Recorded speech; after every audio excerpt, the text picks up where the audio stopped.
që është realitet me cilin po ballafaqohemi edhe sot.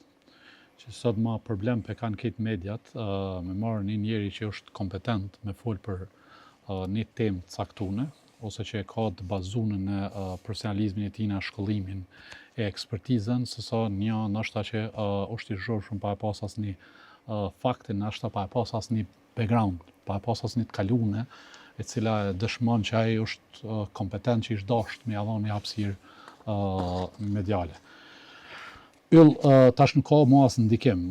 Na nështë i kemi bo pak qefin veti, po në shumë raste kur ka pas tendenca devijimit ose ndaj vendimi damshëm për shoqërinë, plot temat e cilat ndoshta u kanë vështirë me ardhur deri te ato dhe me konfirmu si skandal ose si tendenca, por edhe ju nal. Domethënë ka një farë, si më thon, nuk kanë guxu me emëru dikan drejtor një dikasteri të rëndësishëm ose një ndërmarrje publike ose një institucionit të pavarur, nëse na nuk kemi hi me këshyr kush është, ka po vjen, a ka është në lidhje politike, a profesionist, a është njeri që nuk ka asnjë ekspertizë.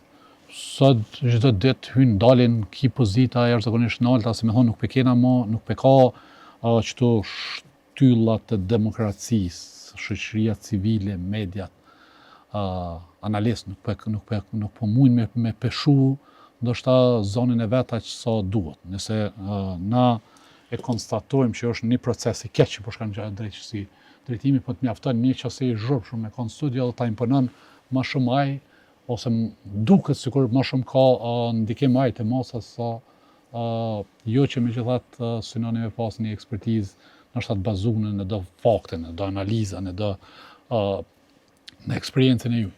Po, absolutisht është kohë tifozëve kjo. Dhe është shumë lehtë me prek në emocionet e tifozërisë se sa në racionalen analitike.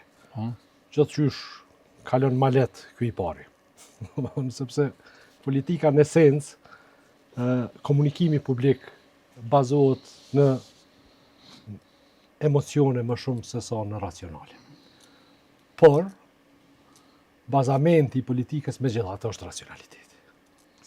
Dhe pjesa emocionale e tifozërisë është këtu për të shku, për të na vizitu pak e për talon skenën, po pjesa racionale mbetet. Dhe do të mbetet gjithmonë.